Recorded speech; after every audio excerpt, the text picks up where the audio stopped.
welcome everybody. And since I'm going to be speaking a lot, let me just immediately go to the welcoming words. First of all, from Mr. Koller from the EPP, please. Yeah, thank you very much. I really want to welcome to this very important event, and because bees and pollinators are very close to my heart. I'm a new elected member in June, and I'm also still a farmer at home, so I'm very interested in the whole systematic. I've never been in politics before, so it's really new for me to be here and to see all the discussions. My main goals for the new legislative period are to contribute a better regulation for farmers and the environment, and to decrease the burden of administration for farmers and citizens. My areas here in Brussels is the Agriculture Environmental Committee, where I'm a full member, and also I'm a substitute member of the PD. And I'm very happy to be here today. This innovative initiative was carried by a cross-party majority of EPP and SD. Thank you for that. Since 2016, and the discussion is very important in my point of view. I wish everyone an interesting and insightful discussion, and now I will pass to my dear colleague Christopher. Thank you. Good morning to all. I'm an old member because I came in 1 year before you. But I had to deal with pesticide, glyphosate, and other issues like that last year in a very politically difficult context, wasn't it?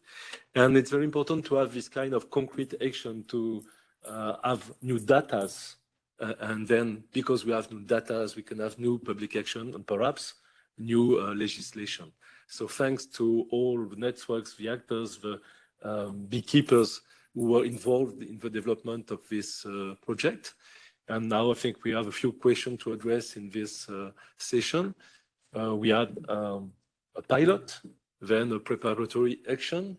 So naturally the question is, what could be the next step? If we really want data to set new public policies, we should have a permanent action to collect these data and to give a future to this program Insignia. And we are dealing with data now because we are also dealing with OZOA regulation, and in OZOA regulation about chemicals globally, there is a creation of a new data platform. And one of the questions is what kind of data we should put in this data platform. And I strongly advocate to have in these data coming from industrials, exhaustively, data coming from science, but also data coming from citizens, from networks, from actors who develop action on the ground to try to get information about how the reality is evolving. And as bees are sentinels of nature, the transformation of our environment, I think the data you are collecting are very, very important. Data is not only to put in a platform, it's also to set new public action. And we had some troubles with legislation about pesticides in this parliament in the next months. So we do not have a full regulation, but we still have to achieve some targets to reduce the use of pesticides. We have a SUD regulation to implement. We have to accompany farmers in the transformation of their practice and to support them better. But we have also a legislation about pesticide, a regulation. Perhaps it could be useful to reopen this dossier and to see how we can act differently to ban those who are really dangerous and to accelerate reduction of the use. So these data you are collecting is also very important to help us to think about the future of legislation and public action. So thank you very much for all this work, and I hope the discussion today will bring us to have a new look on permanent action and evolution of legislation. Thank you very much. Thank you, and thank you, dear colleagues. Now, before I hand over to Umberto Delgadrosa, the director of the GNV. Now, let me just say a few words on this project as well, because indeed, I think it has proven a really, really important step. Because on one hand, yes, we can talk about the importance of protection of bees, all the pollinators, and how they are impacting, getting the information, how they are impacted by the different pollution. Using that and combining these two and using them as, so to say, an indicator of environmental pollution. But I think the second super important element is it's the citizen science. And citizen science is not the same as, so to say, the academic science. But for me, it's a really important source of information, also for the academia, from the field. So it's kind of, it's the in vivo type in actually, I don't know how to in Latin say in practice, but I think it's important also when we look at the broader issue of agriculture and forestry, is the, you know, what one keeps on hearing, that the farmers know a lot.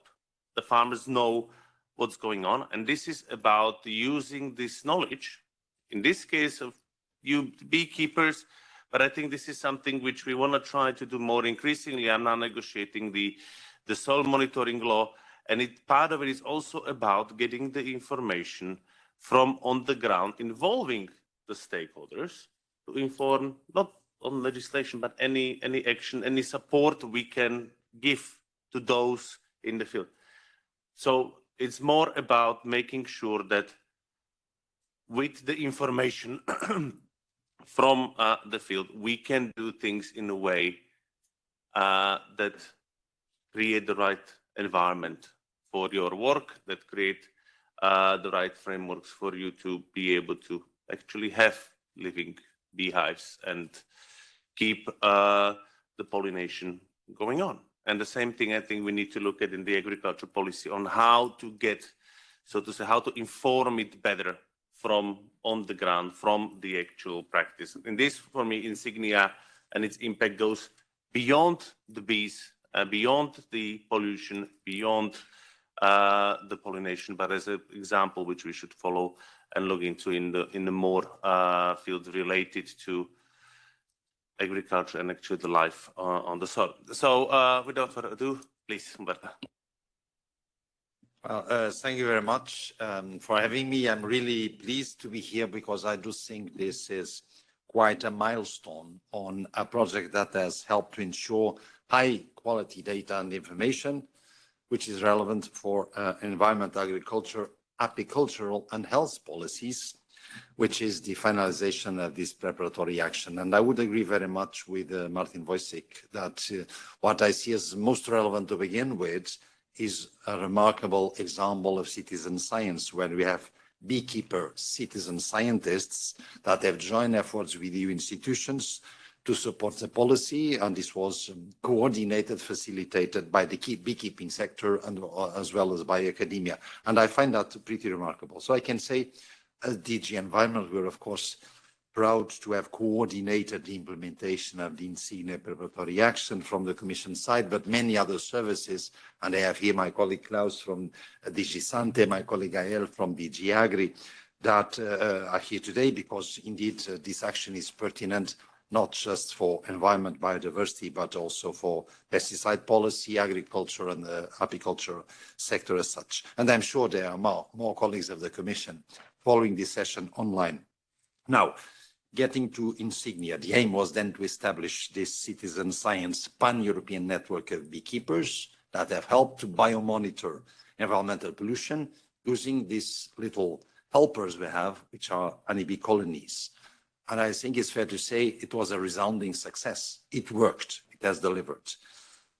First, we do have now a beekeeper citizen science community that have developed innovative tools, scientifically robust protocols, and non-invasive sampling of honeybee colonies, and has rolled out a survey and action in all the EU member states. So I think it's pretty remarkable that Insignia has achieved this. For most of the pollutants covered, and especially in pesticides, heavy metals, microplastics, this is probably the first time ever that data on their environmental presence was collected across all EU member states in a standardized method. Again, an achievement of the action. These data sets, the value of these data sets goes, in my view, beyond policy and science, because on making them available from business to other stakeholders interested or having a stake on better information on environmental quality and pollution, have here a source that they can use.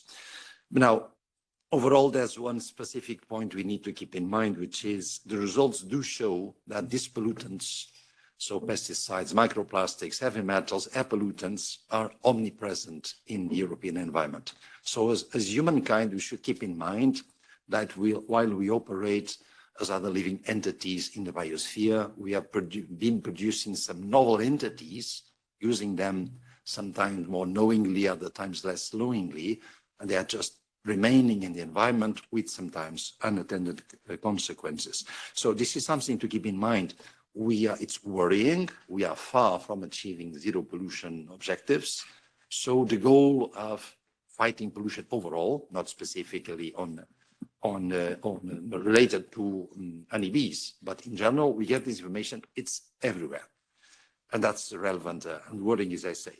So it will be very important to ensure that risk assessment and management procedures for these observed pollutants take duly into account the value of these insights provided by Insignia. So we will, as Commission, work with other relevant parties, and I have in mind the agencies, EFSA, ECHA, DEA, to ensure that these data sets are taken into account. They are relevant. And we will also ensure with the Joint Research Center that the Insignia data will go into the IPChem databases, the integrated platform for chemical monitoring, to ensure that these data are findable, accessible, interoperable, and reusable from everyone wanting to. Now, there's just a specific comment more on the biodiversity side of the policy. This will be relevant also, the Insignia results, for the wider assessment of EU biodiversity policy, because we have been striving to ensure high quality data on all the drivers of biodiversity loss through integrated monitoring frameworks. So Insignia, together with other initiatives like the MBAL project that aims to monitor biodiversity in agriculture context, or the Lucas survey on land and use management, they are part of this integrated effort of monitoring. And this, together with the monitoring efforts of wild pollinators that we have been pursuing with the member states, will ensure a toolkit coming that can underpin nature conservation and nature restoration efforts. Specifically on actions under the biodiversity strategy, I have in mind specifically the binding objectives of the nature restoration regulation, including for pollinators, and certainly for member states to prepare their national restoration plans to have good quality information on pollution, where it is, that can also help to devise restoration measures, including from reducing pressures of pollution. I think that in particular Insignia will be an essential addition to the efforts on the implementation of actions under the EU Pollinators Initiative that we like to call a New Deal for Pollinators, which is now underpinned by the target to reverse the decline of wild pollinators by 2030, which is enshrined legally in the Nature Restoration Regulation. So finalize, I would really like to thank wholeheartedly to the Insignia Consortium, specifically to the beekeepers for this monumental work. I'm very much looking forward, and my colleagues, hearing from you today, how you saw the implementation of the action, how you see its contribution to the work of policymakers, of scientists, business, other stakeholders, how we envisage a follow-up. And we are particularly looking forward to hear from beekeepers, which I know will have testimonies today from protagonists on spot today. But very finally, also a word of thank you to the European Parliament. That was key, and the MEPs that supported this action for it to reach reality. So thank you very much, and eager to listen to more. Thank you very much. And now over to the presentation of the Insignia Consortium. It's doing, yeah. Well, let me first say I'm very proud that I can present here the results of the Insignia, the conclusions and the recommendations. And I'm going to walk you through this project, see what we did and how we did it. So follow me. You know, this is a preparatory action. So we're starting here and we're doing this biomonitoring of pesticides, but not only pesticides, we're also checking for microplastic, air pollutants, heavy metals, and pollen diversity. That's easy to say, but that is a lot of work. And we did it, and it was mentioned before, with a citizen science network, beekeepers network. So we are proud that we had 315 beekeepers all through the European countries that did the sampling for us. And this was all initiated by the Insignia consortium, which part of it is here.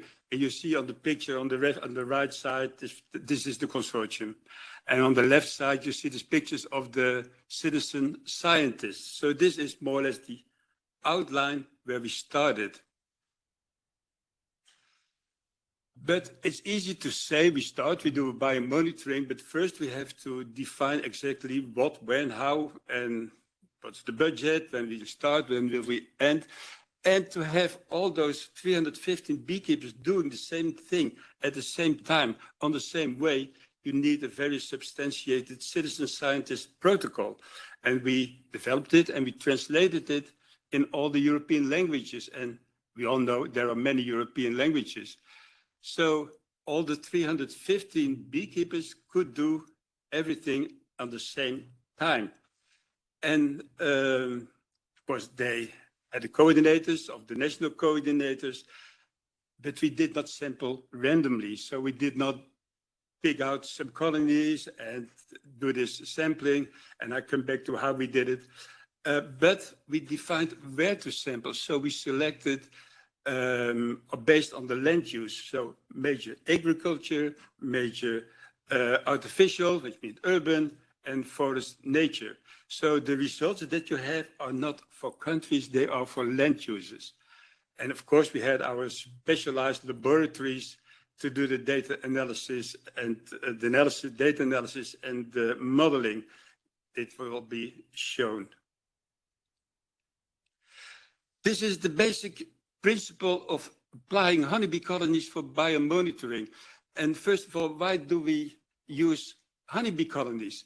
Well, there are some very good reasons to do so. First of all, honeybee colonies are present all over the world, except on the poles and on the equator. But they are everywhere, and they are kept by beekeepers, so we know how to handle them. And more important, when we are talking about monitoring and about sampling, the inside conditions of a honeybee colony, especially for the brood nest, in terms of humidity and temperature, are equal all over the world. So the inside conditions of a honeybee colony in the north of Norway or in the south of Greece or in the west of Ireland and the east of Bulgaria, they are similar. That means that we can compare the results. And when we do the sampling all in the same time, we have a very comparable database. On this picture, you see in a very simple way how it works. Honeybees go out to collect the food, and while doing this, they collect it mostly in flowers, but also they collect water. They collect the pollen, the nectar, but all contaminants that are present in the flowers. And they bring it home. And if you take one bee, it's so little, you never can find it. But there are thousands of workers that are collecting this, and they all bring it together in the hive. And in the hive, it's collected, it's accumulated, and there we have our measurable pollutants. So actually, the honeybee colony does the sampling, and the citizen scientist takes the samples without killing the bees. It was already mentioned before. The aim was to have the sampling without killing bees or killing bees brood. And that's why we developed our in-hive passive samplers. And we have them listed here on the row. So on the left side, you have the AP strip, which really was a revolution in monitoring. It is a Tenax-containing plastic strip, which is placed in the center of the hive. All bees are walking constantly over it. Thousands of bees are passing this AP strip, and they all leave a little trace of what they have on their body and what's circulating inside the hive, which leads to measurable amounts. We aimed also to check for microplastics, that we have the AP trap, which is a sticky board, and we don't want the bees to stick on that board, so we have it in a cage. We had a silicon bands, and we all know the silicon bands, but they are very effective in binding air pollutants. We had propolis. Propolis is a material collected by the bees from the trees. It's a resin, and we checked it for heavy metals. Of course, there are heavy metals as background concentration, but we also see when we have more of these metals, and we checked the honey for pesticides. So let's go to the results. First of the API strip, and there's a lot to say, but I only go very briefly through it. And as you can see, we analyzed about 6,000 API strips, which is a lot for 450 compounds. And we did find over 200 pesticides in the hives. And as already mentioned, all these pesticides are omnipresent. There is not one apiary in the European Union which has no pesticide. Wherever you sample it, there's always a pesticide detected inside the colony. As I said, we were aiming for the land use. So here's the data analysis, and the median of the number of pesticides that we found in agricultural landscapes is 4, and in forest and in artificial it's 2, but it's medium, but it has a wide range and goes up to 29. That means that sometimes you have 29 pesticides circulating in a colony. There are some pesticides that are everywhere, and I call them here azoxystrobin, boscalid, and acetamiprid, which can be found in every API strip. On the left side, you see the map of Europe with all the dots, and the blue and the yellow and the red ones, which is more about the number of pesticides that were there. So let's move on to the polar pesticides inside the honey. We checked only for 8 pesticides, the polar pesticides, and we detected 4 of those pesticides, glyphosate and its metabolites, in about 6% of all the honeys that we collected. And in every country, we did find this glyphosate in one of the samplings. Microplastics, it's terra incognita when we started it, but we did a lot of analysis, and we did find a lot. You can see here over 52,000 fibers and fragments and films that are the morphology of the microplastics. They were all collected, they were all analyzed for their morphology and for the chemical structure. You can see here this placed fibers, and we have the pen and the cellulose and all this information that we are collecting. We had about 34 of these fibers in each API strip, which was 4 weeks in the colony, and the European average was about 34.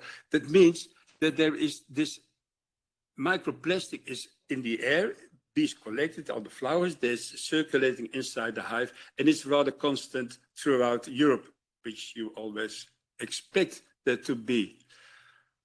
Going to the metals, and metals are everywhere. They are needed for life, but when there is too much of this metal inside an organism, it can be dangerous.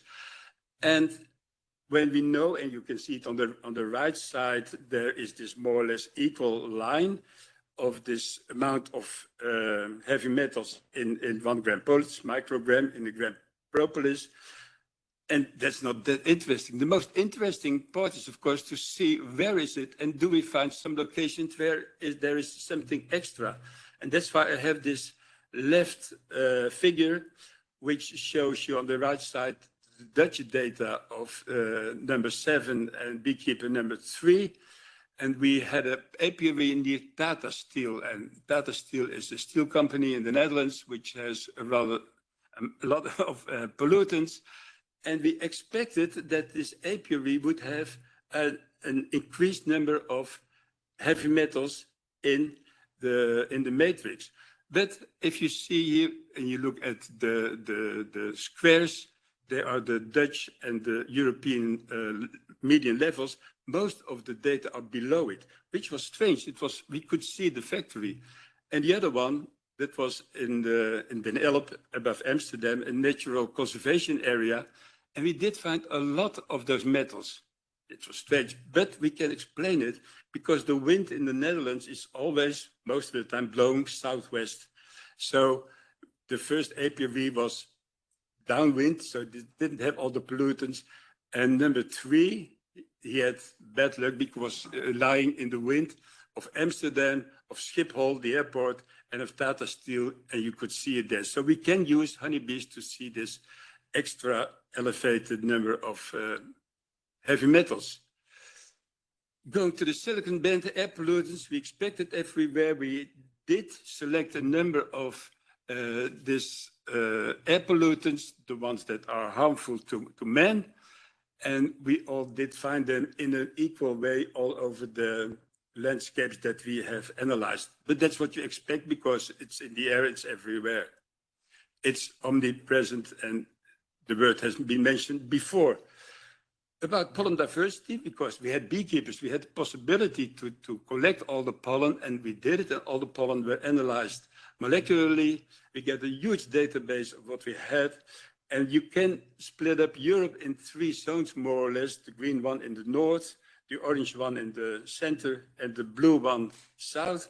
And they do have different pollen compositions, but there are some major pollen sources that you can find everywhere, and I've listed them here. There's Astracea, Brassicacea, the rapeseed, the Fabaceae, the Rosaceae, and the Plantaginacea. They are everywhere. Then we have all the data. So there were models made, predictive models. They are very static here, but when we give a presentation about the modeling, you can see that when you take another month, also the coloration is changing. So that means that for the left side, the diversity of pollen is changing throughout the season. The pesticides, the number of pesticides is changing throughout the seasons, and also the metals are changing. And that's a very fine way of presenting to the beekeepers their exposure of their bees. Here, a short summary, and then I come to the conclusions. We have our pan-European citizen science study, and I must emphasize the citizen science is important, but it was already mentioned before. Of course, we had a citizen scientist, we had our national coordinators, which we had all a meeting in Wageningen at the beginning of the project to be sure that everybody did the same thing on the same time. We had our AP strip for the pesticide, our honey. I all mentioned it, but on the right corner, we have also the output. We do have articles in beekeeping journals, but also we do around now, I think we have 12 scientific papers that came out of this project already. There are 4 people doing or had done their PhD on this study, so it also has a significant scientific value. Brings me to the conclusion of this study, and then I go to the recommendation for the possible future study. In short, and we say it now, I think for the 3rd time, pesticides are omnipresent in the environment. You find them everywhere. Also, we find that there's this persistent legacy pesticides, so pesticides that are not authorized anymore, they were banned 50 years ago or longer, we still find them. We also find unauthorized pesticides, pesticides that have never been authorized in the European Union, but still we find them. That means that the bees, and now you're talking about the honeybees, but that means also all pollinators are constantly exposed to a mixture of pesticides, up to 28. So we did establish a methodology for biomonitoring this pesticides occurrence in the environment. And we should, and this is most qualitatively, and it should be expanded to a quantitative ecotoxicological approach, which can be linked to biodiversity trends. We did showed that in 6% of all the honeys, we do have glyphosate. And it was not just a random sampling, it was very targeted. So maybe another way of sampling, we find more. We do have our microplastics, and we do have differences between the countries, air pollutants, in which we also can see, based on the data, where is more or less. So we know where this is released, this air pollutants. This goes also for the heavy metals and the pollen and the exposure. But more interesting is, of course, the recommendations. What did we learn from this study? What is the way to proceed, and what are the data that we have and our links to the future studies? And we showed that we need long-term dedicated resources. Yeah, of course, you need resources for the follow-up of the Pan-European Citizen Science Biomonitoring Program. We do have the Citizen Science Beekeepers Network. Now we have 350, but it should be more. Based on the data that we have calculated for the pesticides. Only for the pesticides, you need between 800 and 1,300 apiaries to do this monitoring, to get relevant data which are representative for certain landscapes. In addition to this pollination information, of course, we have this information on apiculture, to have also the information that for a beekeeper is important for his company and beekeeping. Another thing that we did find, that we should set up sentinel hives, so hives very placed in locations that are of any importance and relevance for targeted monitoring. I mentioned, for instance, Tata Steel, but there are a lot of factories that can be sources of all kinds of pollutants. And when you have kind of system around such a location, the sentinel hives, then you have a very precise information of this pollution. But also on the ecotoxicological impact on the biodiversity, because we're looking at honeybees, but we know there are many more pollinators outside. And of course, we're looking on the non-pesticide contaminant like PFAS and microplastics on honeybee colony vitality, which is something different from the ecotox. See how the vitality of the honeybee is impacted. Going to the next one. Yes, here. We do have a lot of recommendations, but we also have this data collection, and I told you that we did find unauthorized pesticides, but they should be in the process of authorization, and also the post-approval surveillance. Are they there? Why are they there? How much is there? So we can show it. Also, when there are some mitigation measures taken in this foraging area and insect pollinators in general, we can work together to see the impact of this mitigation that goes for pesticide, but also for soil quality or agriculture practice, etc. And we can work together with the occurring bee studies like BeeGuard and Better Bee. And as mentioned before, also we have these EU initiatives to monitoring the pressure on the biodiversity, and Insignia can put data to that can be linked, and as already mentioned, we're talking about MBAL and Lucas. We do need some nature restoration and zero pollution. Now that's 2050. At least we can try it. And the data that we will generate will be complementary to the data that are also under Water Framework Directive, the Clean Air and Industrial Emission Policy and Soil Policy, just to mention some of those EU directives. And there's also the last one, these are the most important. We have our combined pollen diversity, and we can use them as well for eDNA. eDNA is rather hot at the moment.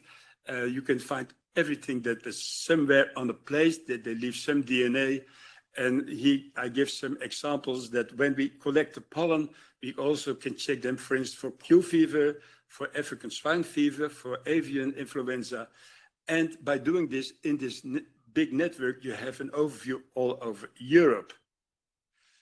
And with this very short, brief overview, I want to thank you for your attention. And I hope that I could present it in a clear way what we have achieved and how to continue.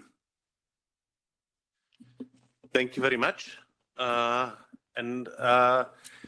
Indeed, and we're looking forward to actually more information than just the presentation, but I guess we can find lots of it also on the website.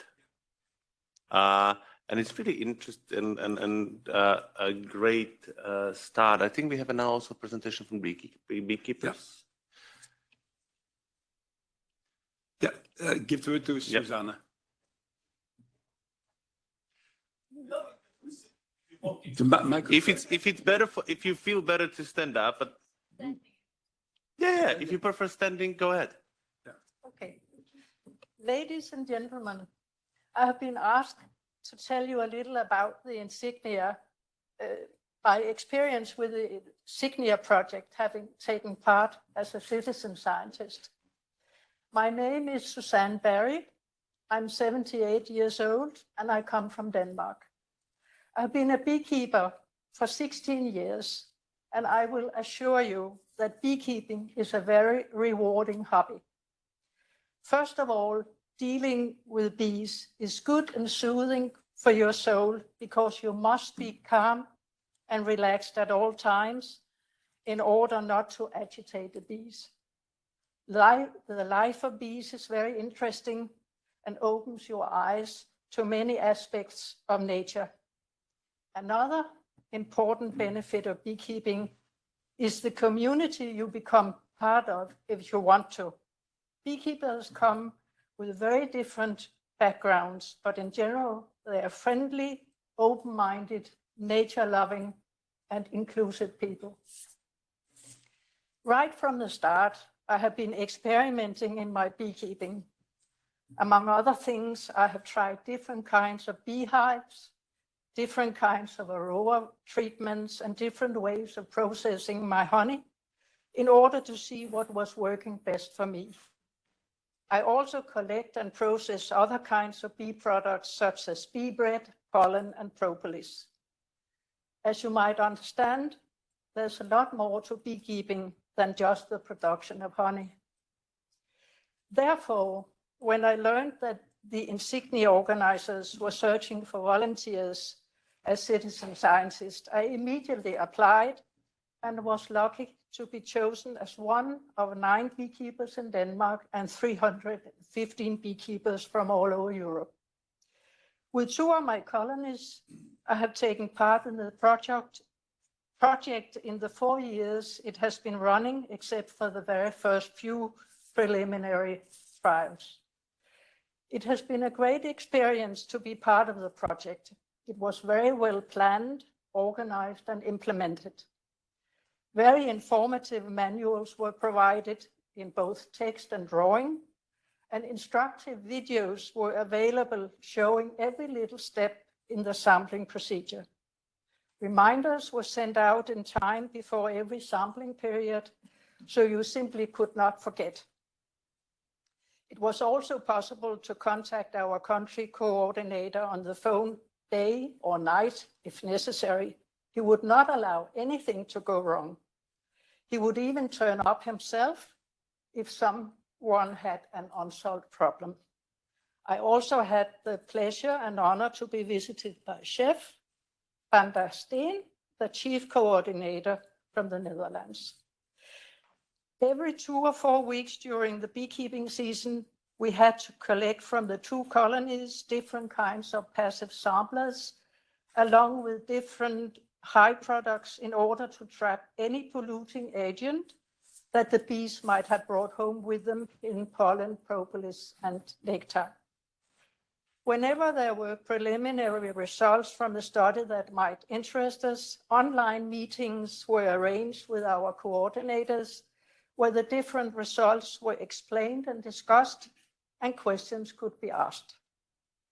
Many times we were told that our efforts were of great importance, which made us feel very much acknowledged and involved. It has been very interesting, a great pleasure and privilege to take active part in this important and highly professional project that could have far-reaching implications for monitoring the effect of measures instigated towards pollution. With the bees naturally flying all over, we do not need expensive sampling devices. We only need the laboratories to analyze the samples that the beekeepers collect. Hence, it seems that with relatively small efforts and costs, together we can achieve great results for a better tomorrow. I'm confident that it will always be possible to find dedicated beekeepers who will happily contribute to a European network of citizen scientists, and I myself will certainly will as long as I possibly can. I sincerely hope that you, members of the European Parliament and European Commission, will consider supporting a continuation and maybe even an expansion of the Insignia project. Thank you very much for giving me this opportunity to share with you my thoughts and my experience with the project. Thank you. Thank you very much for the very kind words. Yeah. Thank you. And I'm going to be putting a different head on because I have to cover for. Sorry, but there's not a beekeeper. Oh, another beekeeper. Sorry. Oh, two. Perfect.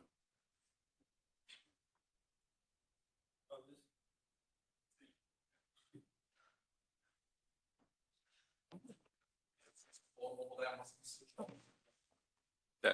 Hello, everybody. My name is Valdis Janos. I'm a beekeeper from Riga. I'm an urban beekeeper. I have apiaries on rooftops of my hotel and also mobile telephone company near the 5G antenna and on the top of the concrete factory as well. So it was very interesting for me to participate as a citizen scientist and find out what kind of polluters are in the air in the middle of the city where my bees are located. Even if we benchmark lower than average in Europe, there is still pollutants, pesticides even in the middle of the city. It was a little bit surprising, disappointing, but well, that's how it is. And it's important also for my customers who are consuming the products, not only just for science reasons, but for customers to answer their questions. Are they having metal there or microplastics present and so on? So it was very, very interesting research and a representative one.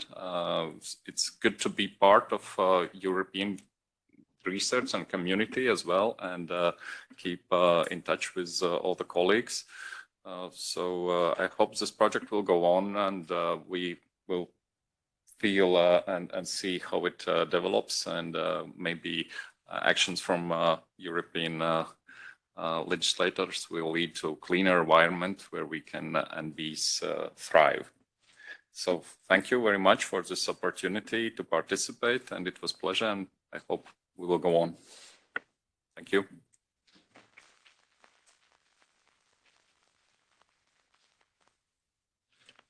Thank you very much. Any more beekeepers? No.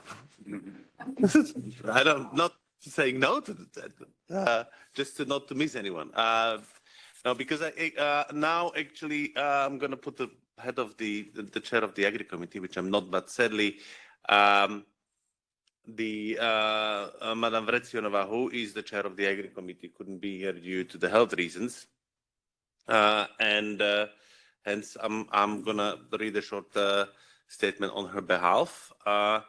So please know that she's sending her best regards and feels sorry that she cannot be here with us today.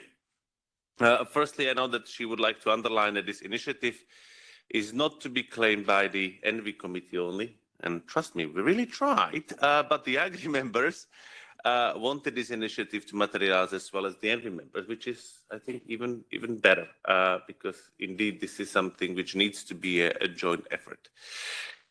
In this regard, she would like to thank the consortium and beekeepers for the effort, for the presentation and effort. Just to quickly introduce myself to those which I didn't have the pleasure to meet yet. My name is Martin Heusig, and I'm an MEP since 2019. And from the very start, actually, I jumped on the bee and pollinators topic. And at the moment, I'm a member of the Envy and substituted Intra and EMPL, which means I work on the protection of environment, human health, industrial energy agenda, and employment. And as this would not be enough, I'm also the vice president of this house. To come back to this initiative, I was one of the Renew Envy co-signatories and people behind this preparatory action. But I remember well that the supporting group of MEPs was very large across the committees, both the Agri and Envy, as well as the political groups. And I think this is a really important signal that this is not a party issue, this is not a committee issue, this is indeed an overarching important issue that we need to address.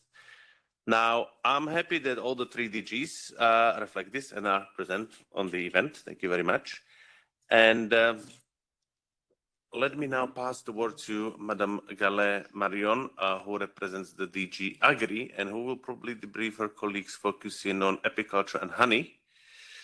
As sadly, they're not with us as far as I can tell. So, Madame Marion, please.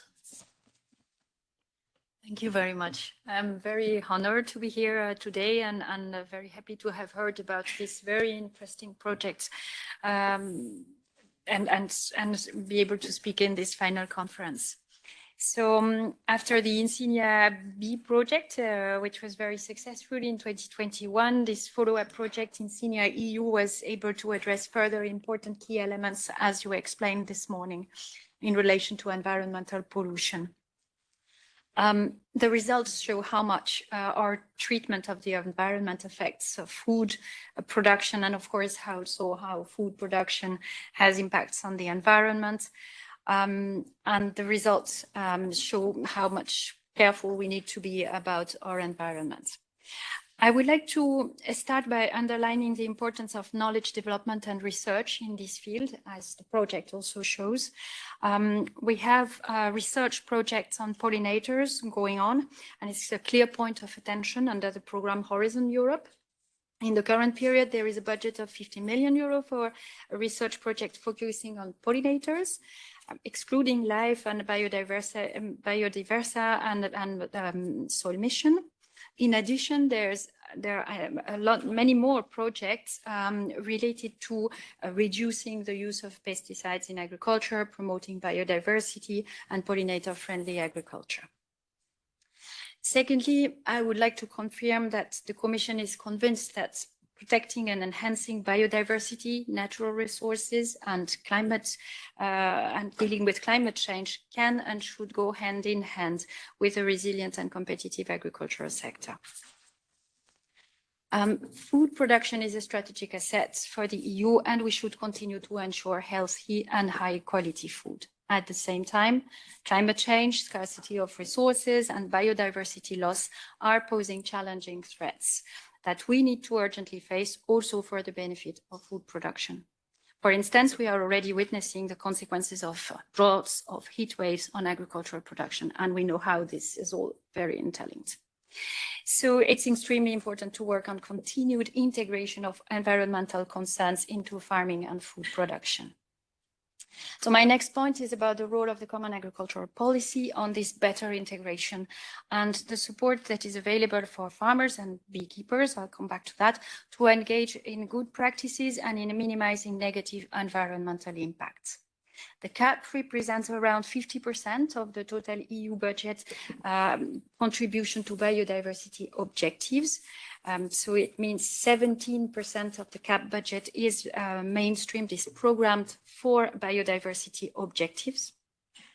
The common agricultural policy has different ways to ensure and support sustainable agriculture. We have the so-called good agricultural and environmental conditions of land that have to be respected by all farmers benefiting from CAP support. That includes the maintenance of permanent grassland, the protection of sensitive grasslands, minimum protection of wetland, peatland, buffer strips along rivers, crop rotation, diversification, and many others. Most importantly, perhaps, we have support schemes for good practices going beyond these requirements and obligations for minimum good practice. We have what we call eco schemes, agri-environment and climate management commitments. We support conversion to organic farming. We support also its maintenance. So these types of support help reduce pesticides, create and maintain flowering strips, for example, or keep fallow land with melliferous covers, enhance soil organic matter and soil biodiversity, enhance grassland management. All these in turn have good effects. Support is also available for farmers in Natura 2000 areas. We support green productive investments as well as non-productive investments. So that can be for the establishment of landscape features. That can be also simply for precision farming development. Overall, 32% of the CAP budget has been programmed for environmental and climate objectives. So we see also that some member states have taken strong decisions for biodiversity and targeted to the design and combination of different interventions. So both investments, support on area-based training programs, cooperation of farmers at landscape level. So some very good initiatives are being taken. There are quite a lot also specifically for pollinators, in particular support to fallow land and flowering strips. At least 17 member states planned eco schemes which are planned to have positive effects on pollinators. In addition, I wanted to very briefly say a few words about support to beekeepers. We see in this project the important role of beekeepers and in this Insignia project in particular. So under the CAP, there is not just a recognition of the environmental services done by beekeeper, but also the importance of supporting the sector as such. So there is support in the form of what we call sectoral interventions, which are compulsory for member states to program in their CAP strategic plans. For the total period 23-27, there will be about 610 million euros of public support for these specific apiculture interventions. They can cover technical assistance, training and advisory services, investments to improve productions, to combat pests and disease, to prevent damage caused by adverse climatic conditions, for restocking of beehives, bee breeding, even research action and laboratory analysis, actually. Finally, I wanted to say a last word on the importance of being in contact and using the actors on the ground, those who work, and we have also a CAP network that I think is very relevant to precisely bridge practitioners, researchers, but also administration, the ministries, and ourselves in discussions on important topics and how we deliver the policy. And in conclusion, I would simply confirm the importance of developing knowledge on pollutions, their source, including via innovative methods like citizen science. It's very interesting. The attention, I confirm also the attention of the Commission to continue to integrate environmental concerns in our sectoral policies, and the importance of the support of the Common Agricultural Policy for this integration, and the importance of the apiculture sector. Thank you very much, and thank you again for inviting me. Thank you very much for the contribution. And now let me hand over to the MEPs we have here. Sadly, Nicu Stefanota had to run to Romania because of the presidential election situation around them. But let me start by Sebastian Everding from the left, since we didn't have anyone from the left speaking. Thank you. Good morning, everybody. My name is Sebastian Everding from the German Animal Welfare Party. I'm also a new member of the parliament, and I'm very pleased to be able to say here a few words because the fight for nature and a nature without toxins, a nature without pesticides is one of my primary political goals. And I'm still a little bit shocked about the results of the study we heard today. And it was precisely the fight for the interest of animals, who often have no audible voices in politics, that led me to the Agri, Envy and PESH committees. Many people here may not know that I have a special connection to the topic of the bees, but let's start a little bit differently. The first word, the first things that comes to mind when many people think about bees is honey. And when most people think of bees, including me for a long time, they first and usually only think of the honeybee. Popular children's series such as Maya the Bee make their contribution to this. But over 5 years, I learned about the particular threat of wild bees in Europe. There are over 500 wild bee species only in Germany, of which over 300 are actually threatened with extinction. The reasons for this are surface sealing, monocultures, the use of pesticides, and far too few natural gardens. Wild bees usually live alone, in the ground, in dead wood, or in cracks in walls. In completely contrast to honeybees, they usually only have a flight radius of a few hundred meters. For this reason, I invented the bee machine network in 2020. In Germany, it is called Bienenfutterautomaten. I convert original old chewing gum machines, and then capsules with wildflowers mixtures are dispensed from them. This contains up to 40 native wildflower plants. In the past few years, I have converted over 500 chewing gums machines, of which around 400 are now hanging. I mainly cooperate with schools and kindergartens. My partners are the bee rescuers, Bienenretter from Frankfurt, who supply both the high-quality seed mixtures and educational material to provide targeted information about the threat of wild bees. This project has also won several sustainability awards. Because I am now in Brussels a lot of time, this network is only growing very slowly. Unfortunately, we only have seed mixtures for different regions in Germany. To be fair, I have little to contribute to the topic of honeybees. As a vegan, I do not require services from bees. Unfortunately, I still have to say a few critical words in this direction. Bees do not always serve such a useful purpose as detecting pollutants with citizen science in the Insignia project, as part of the Insignia project, and in completely contrast to committed beekeepers like here in the room. The honeybee is often misused by companies for greenwashing. This is called bee washing, and it now even has a Wikipedia entry. The just mentioned extinction of bees is being exploited in order to do something for public relation, by supporting the honeybee, which is not threatened by extinction, and to include this in the company's own sustainability reports. Many companies try to appear green by putting bee colonies on the roof of the department stores or warehouses. Does a larger presence of more honeybees have an ecological impact? No. This must urgently be accompanied by the creation of more flowering areas from which wild bees, butterflies, flies, and other insects can also benefit. Hardly anyone knows how important pollinator flies and beetles are. Christmas is coming, and today is the World Soil Day. And my final wish is, let us all fight to protect the environment, bees, and against the use of pesticides and other toxins. For the animals, for the nature, and also for us humans. Thank you for your attention, and please plant more local flowers.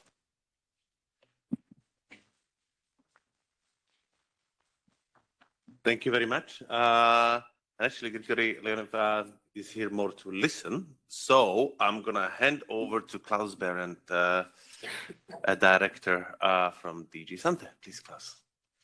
Yeah, thank you, Martin, and thank you for the invitation also to speak here today alongside my colleagues from DG Environment and DG Agri.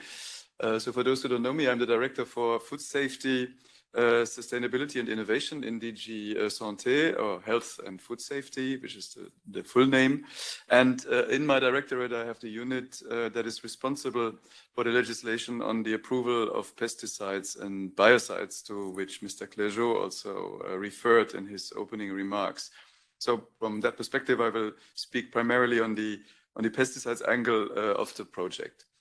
At the time when the project Insignia-EU started, I was the head of that pesticides unit, and it was our unit that implemented the pilot project. In particular here, Sophie Hofkens, who was already a member of the unit at the time. And I do remember that she was very enthusiastic about the project. And working on a good protocol to monitor exposure of bees to pesticides.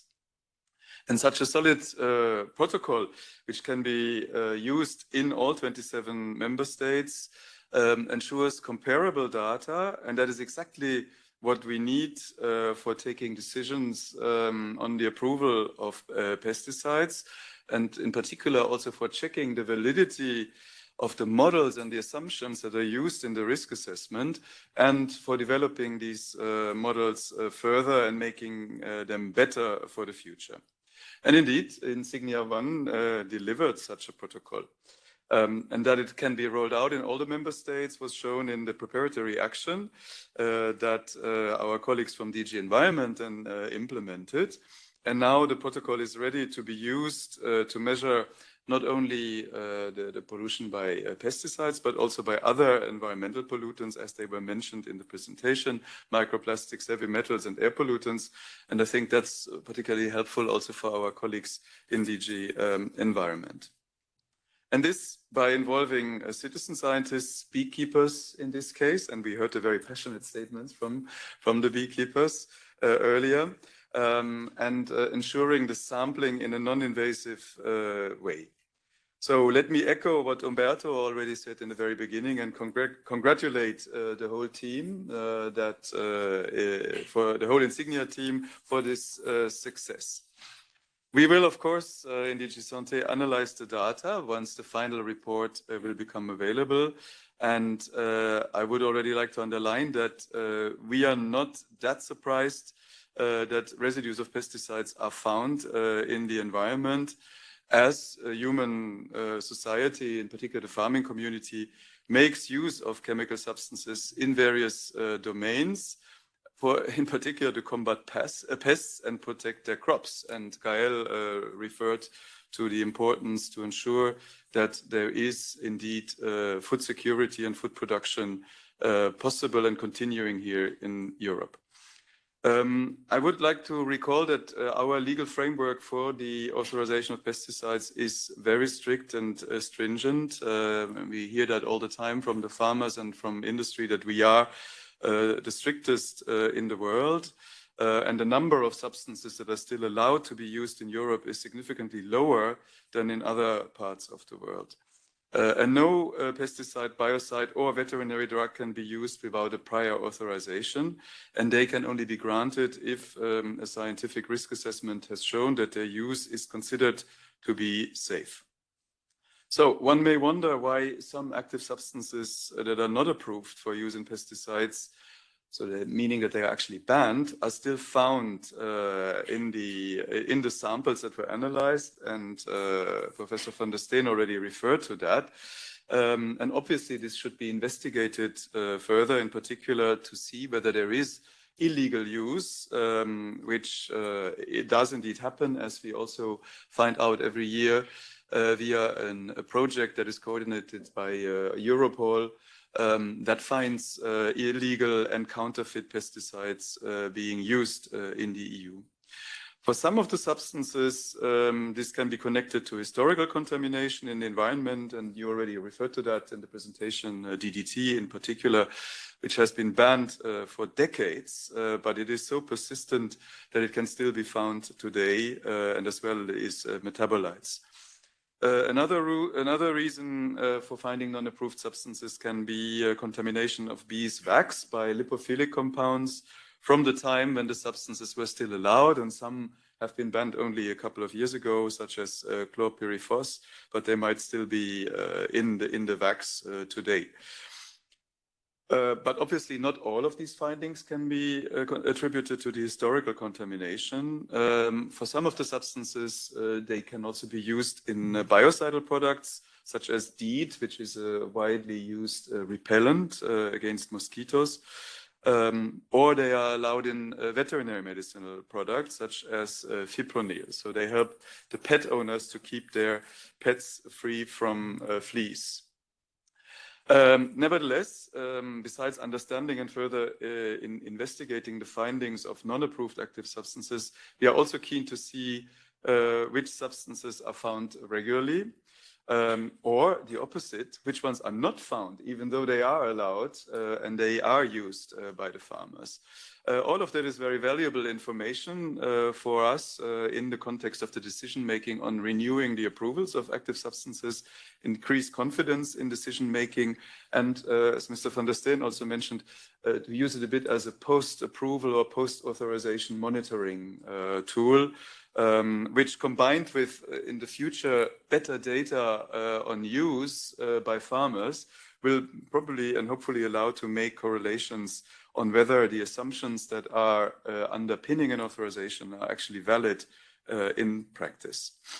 So a further aspect that we find extremely interesting from Insignia now, or from the results, is to see that we get information on the combinations of pesticides that are found. And I heard and I saw the numbers, 4 on average, but up to 29, it was, I think, in certain areas. That is, again, very valuable information for the risk assessment process and for refining the methodologies. And here we have a project ongoing in the European Food Safety Authority called APIS-RAM. So we are very keen that the information from your project will be used by EFSA in this context. As a last aspect, let me comment on the findings in honey for the more water-soluble pesticides. And here, 5 active substances and 3 metabolites were looked for. And it's not surprising that glyphosate and AMPA, its metabolite, were the most detected substance, given that it is among the most used herbicides. However, the good news for us is that the researchers confirm what EFSA has also found over many years, that the percentage of samples where it is found is relatively low if one wants to put a quantifier to it, but the data are aligned, and that is a good finding in itself. Now, the further aspect that we heard about the pollen, I mean, which are the prevalent pollens that are found in the beehives, is again very interesting information for us. Because again, it will allow to refine risk assessments, knowing which plants are prevalent or the pollens of which plants are found with prevalence in the various geographical areas, which again will allow EFSA to incorporate this into this new model, into this APIS-RAM model. So we very much look forward to have EFSA make the maximum use of the findings of the project. To conclude, let me thank again the whole consortium, the lead coordinator, but also the other coordinators and all those who participated, the beekeepers in particular, and also the European Parliament. Martin, I think you were one of the driving forces behind this very clearly, for having proposed this pilot project, and also the colleagues from the environment for the follow-on, the preparatory action. As a result, we now have this monitoring program which can be rolled out and is rolled out in all the member states, and the results of the first monitoring are available, and we will certainly analyze these with great interest. Thank you all again, and also for the attention, for listening. Thank you, Klaus. And this doesn't happen often, especially on the events where politicians speak, that we are actually ahead of time, which gives us quite some time for discussion, and I would really like to keep it an open discussion. So, including, to say everybody asking everybody, because there's lots of things. But being politician, I'm going to be selfish. Yeah, go ahead with the first question. Thank you for starting. I have two questions, one more in the direction of the Insignia Consortium and the beekeepers. Have the beekeepers been using the results of the samples anyhow? Were they afraid in the beginning be part of the study, and with the results of the study? I think as a beekeeper, I would be completely shocked if I to know that my bees are got in contact with illegal pesticides. That's this question. And another question to DG Sante. Will the DG use or promote the use of the data in the pesticide risk assessment and management? Thank you very much. Thank you. And I think it's back and forth is the most practical one. If we are horrified, but no, it was to be expected that we would find pesticides. But it's scary to know now that it's all over. And it's very depressing, but we have to do something to reduce the use of pesticides. But we were not surprised.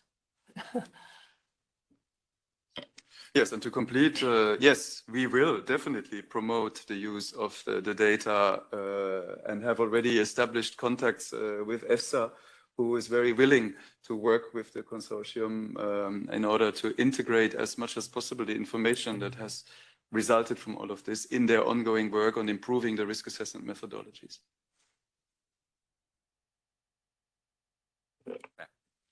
Yeah, so as an urban beekeeper, I'm very excited to participate in this project because of information I can gather. Because I used to be criticized for keeping bees in a dirty urban environment.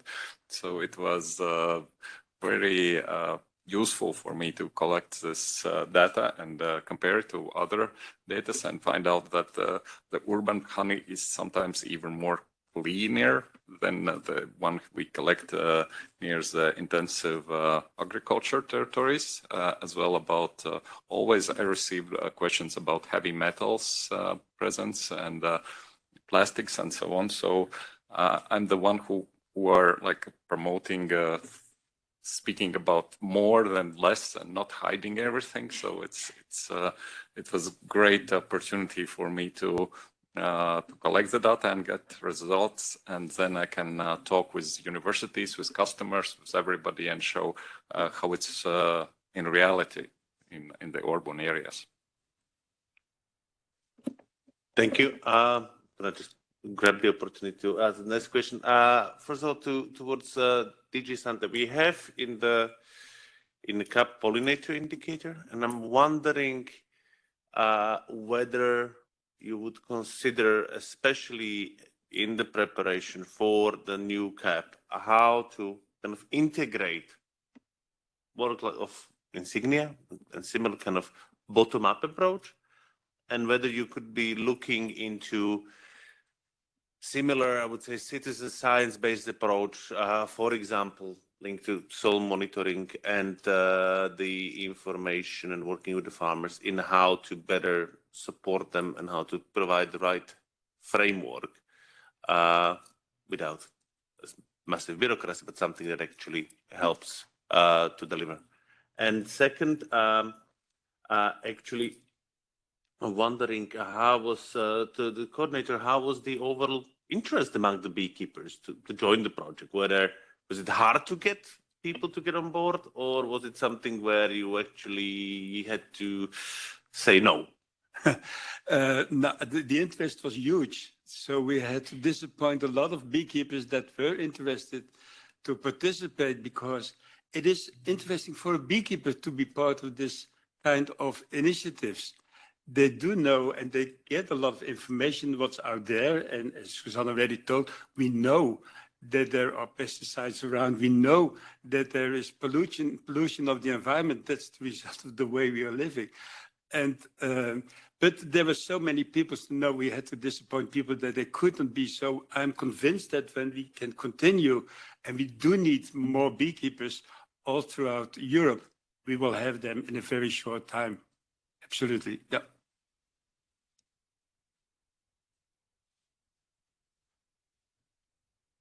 Yes, I think the indicator question was perhaps more for me as Agri. I think it's something we can look at. Certainly, it's the good time to think about the future CAP and what we can do. We know data is really always a challenge, and having good indicators, good data is not easy. So I cannot make any commitment because it's not currently the way indicators we use are done. They are based on statistics, or they are based on reporting by administrations, by ministries. But this is something we could reflect as part of these perhaps apiculture intervention, if there can be some parts dedicated to data collection or something like that, that then can be used. So I'm very open at least to reflect about it. If I may add just to say that citizen science works already, and just keep in mind the farmland bird indicator that we use, including in the context of the nature restoration law, relies on citizen science. So I do personally believe that for some indicators in the future, we could foresee a role for farmers themselves, like soil sampling, for instance, in the context of the soil monitoring law to come. So we should keep an open mind towards that. Thank you. And I have one more for Klaus. Would you consider actually be willing to present the results in the SCOPAF committee? Because I think this is something where it could be really interesting for their discussions. Yes, absolutely. I think Sophie has kept SCOPAF informed all along from the beginning when the project started, the follow-on action. So we've regularly kept member states informed. So yes, absolutely. Great to hear. More questions? Yes. So I'm Constantin Obrescu, I'm coordinator for Romania, and I take the opportunity of asking DG Sante if this scientific proof that along with DDT, imidacloprid is one of these persistent legacy pesticides that was discovered to be ubiquitous, would somehow increase the ambition at the Commission level in dealing with stubborn member states who are still granting authorizations for using neonicotinoids. Because the story that the beekeepers were told that neonicotinoids decay in time, they decompose. So there is no worry about them. And now we find out that they are one of these persistent contaminants that are very harmful for bees. Thank you. Thank you, and especially since you come from Romania, which is, together with Slovakia, quite a bit notorious in granting lots of emergency authorizations. Yeah, thank you. I mean, first of all, I want to mention that the persistence is examined in the context of the risk assessment. And obviously, the particular case of imidacloprid and the ongoing emergency authorizations in Romania are of great concern to us. My commissioner has written already several times to the responsible minister to remind that these emergency authorizations are illegal. We've organized a meeting with the neighboring member states to help the Romanian authorities to understand that there are alternatives allowed by these neighboring countries who also granted for quite some time these emergency authorizations but have moved away from it. So Romania is the only one remaining. And we will continue our efforts to get the Romanian government to accept the rules and the ruling of the court that has clearly said that these emergency authorizations are illegal. And we've encouraged you and other organizations who have written to us to also take all possible steps at national level in this regard. We are happy and willing to support with whatever information you need in that regard. Thank you. Any more questions? Yes.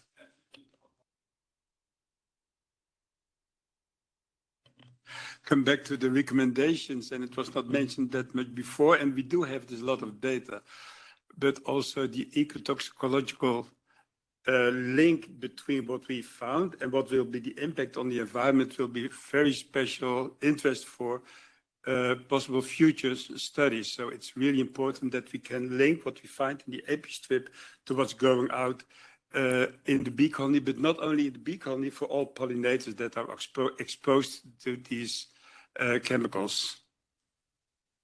Ivo? Yep. Yeah. If I may add, Ivo Roesink from Wageningen Environmental Research. We have some interesting findings that rightfully worry people, but I think we also should take into account that right now within the EU, we have all these frameworks slowly getting positioned into a very good place. What the Framework Directive, Clean Air Policy, the soil law is coming up. And we have the Joint Research Center that collects huge data sets. And we are now entering a momentum where we have all those data that we can combine. And I think for the first time, we get to a point where we actually can see the impact of policy and how that improves environment for the good of all EU citizens. So yes, there are things we should worry about, don't get me wrong. But please, also don't forget that we are harnessing a huge amount of energy from different directions where we can actually make steps now. So in the end, I'm a very positive guy, and I hope I can share that with all of you. Thank you. And thank you. And to follow up on this, actually, because I believe this is an important factor to see that, yes, we have not only start to see some impacts of the actions, but also we have increasing amount of information. At the moment, we have on the table the one substance, one assessment. Because part of the challenge we had was, and it was challenge on policy level, on the industry level, on the environment level, is that we, and human health protection level, is that we have lots of information, but we were not really doing well in connecting them. So I'm wondering how, and especially I think for Berto, how was the coordination with the decentralized agencies on this? Is it something that do you see we can improve, and also kind of how we can utilize, or if it's been maybe already missing it, utilized in terms of EFSA, ECHA, and the environmental agency? Because one thing is what's done with the Commission level in this, but how we can make sure this information is flowing to the agencies, and how we can make sure that kind of the collaboration is improving that. Well, although I don't follow specifically chemical legislation, I can ensure you that there has been increasing levels of cooperation between the agencies, exchanges very regularly from the side of DG, and of course, our entry point is the EA as well as ECHA, and we will ensure, as I said in the beginning, that this information flows to the agencies for all due purposes. But let me just add a thank you to the colleague from Wageningen, because we should not forget that, yes, we do have environmental problems in the EU on several fronts, as elsewhere in the world, but the environmental acquis we do have, including the one approving under the Green Deal, is what protects our citizens. I mean, things would be certainly worse without our acquis. So it's not at all ideological to maintain and promote environmental policy. We simply need it for human sake. Thank you. Yes, Just to add a little bit on that, Umberto, because I'm more involved in this proposal from DG Environment, from your colleagues in DG Environment. Indeed, Martin, this is an extremely important element, a better cooperation between the agencies. And the proposal that you refer to, that you have on the table, is precisely for that purpose, to make sure that all information, all data are available in one common platform, which will be quite a challenge to get there eventually. And that will include, this platform will also include occurrence data. So what is being monitored in terms of presence of substances in the environment, or even from biomonitoring also. So that's indeed the purpose. We keep working with the agencies. It sometimes works, sometimes it doesn't. We always get surprises that we all find out that two of them are working on an assessment of a substance and haven't coordinated very well. Hopefully in the future this will become better, but having seen the consortium here and the work that you put into that, there are also many agencies in the member states who do their things often a little bit in their corner without coordinating enough with others and or ECHA and EFSA. So it's a joint task for all of us to continuously remind everybody that the scarce resources that we have should be used for a common purpose and not working sometimes in different directions or against each other. But the platform that is now before you, or the proposal for creating this platform, is an extremely important step in that direction. No, thank you. And I think that's where the mandatory sharing of data is something which is going to be really, really important. And ensuring that we indeed have not only kind of the purely academic in vitro projects, so to say, there, but we have the more field data incorporated using citizen science, but also that we, at the end of the day, make sure that the kind of try to enter something which is important, bring in the academic research and then member state level research, because this is something where we don't have the overview. The big question is how to engage everybody and make sure that we are aware of what, the left hand is aware of what the right hand is doing, because we can save a lot of resources and have much more efficient outcomes. Now, any more questions or comments from the coordinators? Speak out, or you will have to be silent for, well, at least today. Not forever. Please don't be silent forever. No? Thank you. No. I presented as good as I could the results and the recommendations. So we had good discussions. We know the threats that we are facing, the challenges that we are facing. We know the mixture of chemicals that can have the impact. We know that we have a challenge to combine the qualitative and quantitative data and ecotox studies. We do have now the opportunity with all this beekeeper citizen scientists also to check the impact on the apiculture, on the pollutants, on more apiculture practices and mitigation methods. So I think we are on a good step here with this consortium and what we did achieve to continue.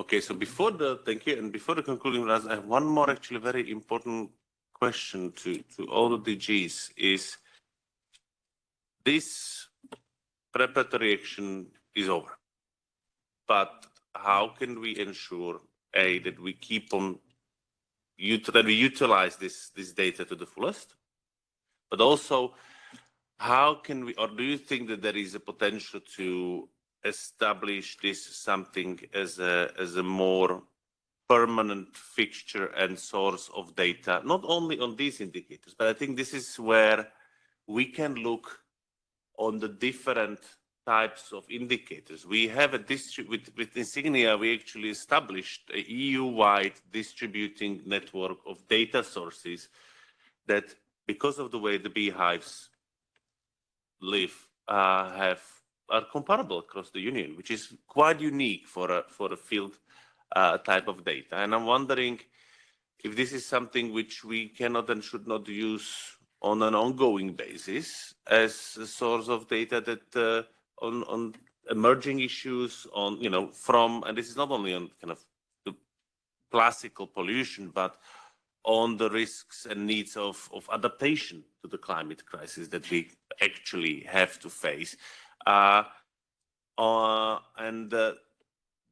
This might be something which can, I think, for a very good value for money, provide us with the data that we need in the policy making.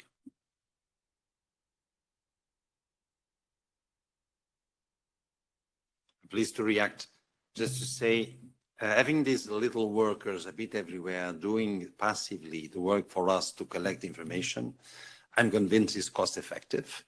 We have seen this is scientifically and technically robust, and it does provide very, very valid data that can be used for sure for environmental policy, pollution, biodiversity. But beyond that, we have also the potential for detecting through eDNA what are the health threats coming up. So we are at this stage as Commission, we need to digest, analyze, and take into account the data and share them. But it's something that we definitely need to look at. How can this be considered for further monitoring under a cost-effective basis? That would be my feeling after this session. I subscribe to what Umberto says. We need a little bit more time, but something to look at definitely. Data collection is really important, and we need better data. We need good indicators, and so something to reflect. Yes.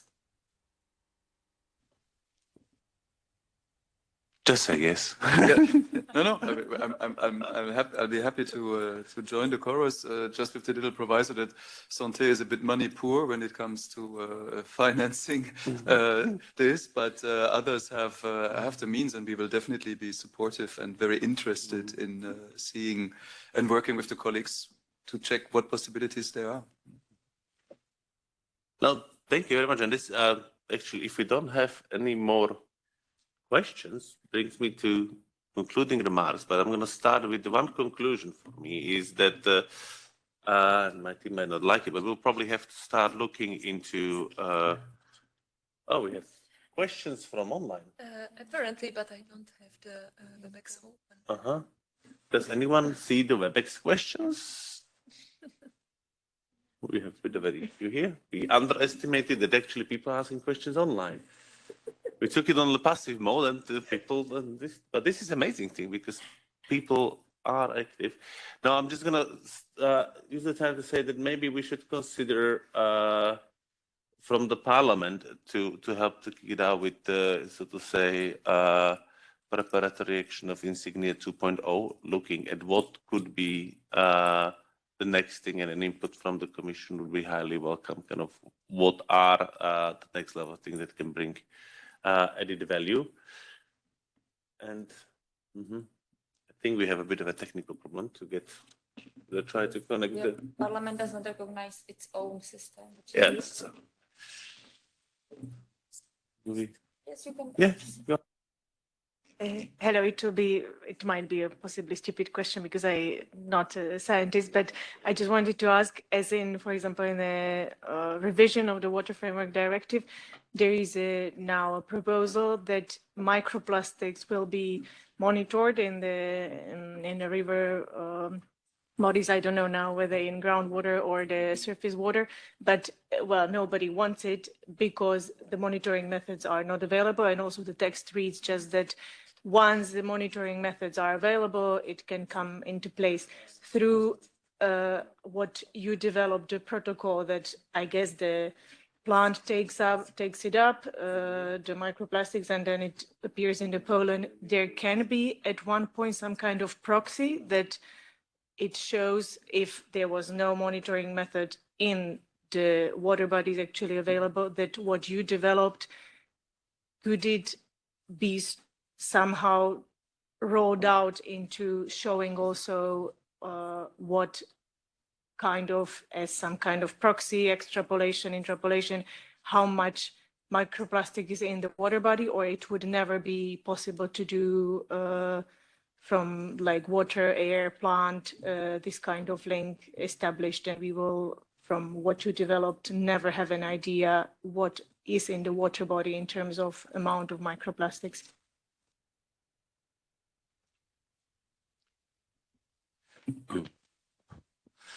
Yes, I think it's an interesting point to see how we could transfer these methods from the apiaries to the other parts of the environment. I think that should be at least to establish some type of relationship, especially looking for the worst cases. But obviously, we need some extra efforts in comparing what can be happen. For example, taking different scenarios, not many, but few scenarios, to establish some type of comparison between them and to establish statistically some type of relationship could be possible. I think it's a good, interesting or potential thing to do.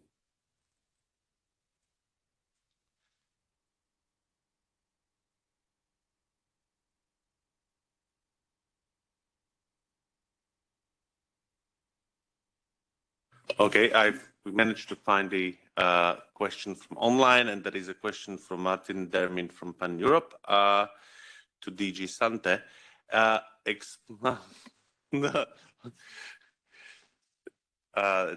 obviously expected. The exposure to multiple pesticides is not included in the risk assessment and in decision-making of pesticides.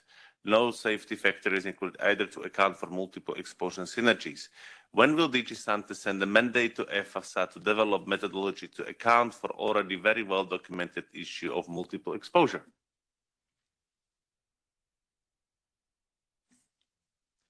First of all, this is already considered by EFSA for the exposure of consumers to residues in food, where EFSA has developed methodology and already applied for and published 2 reports and is working to do this further. We are also, of course, very interested in getting this included in the pre-authorization and pre-approval risk assessments, which is very complicated. We have in EFSA work ongoing, as I mentioned already, on this model APIS-RAM, which will include a module for this, and hence, again, our keen interest in getting EFSA in contact with the consortium so that the data can be used. And what is also a bit missing at the moment is better information on which pesticides are actually used simultaneously or over a growing season in the same field or in the same area, where, and Martin, you know that very well, there is at the moment no systematic collection or availability of use data, which will hopefully change when the new SIO regulation applies as of 2028, so that there will be a more systematic collection of the data. So to answer the question more directly, for the bee, at least the exposure for bees, the work is ongoing via this APIS-RAM model. And for the residues, it's also already ongoing. And for the other areas, as soon as we have the base data that we need for a meaningful assessment of such simultaneous and cumulative exposures, we will definitely ask EFSA then to integrate that in its work. Thank you. And yeah, reminded me of APIS-RAM reminded me also going beyond the assessment on bees and looking into the other pollinators, but it's a separate debate. Before handing over, I have also a request just to use the opportunity to make the Insignia-B data project open. It's going to really to publish the data in its full, not only these data sets in the publications, but have actually the underlying data sets published in the EU Pollinator Hub, which is the EFSA tool, and I think this could be a way to feed into that. First about the mixtures, I heard that there's little knowledge about what mixtures are out there, but we did measure all the mixtures, so we know what mixtures are out there. It's not that we don't know which mixture. So we have the data, which are the most prevalent mixtures. So that's one. And of course, the data are there and are available. About the public availability of the data, it's public money, and they are available, and it's up to DG Environment to make a way to have them all public. But that's really what we intend to have, yeah.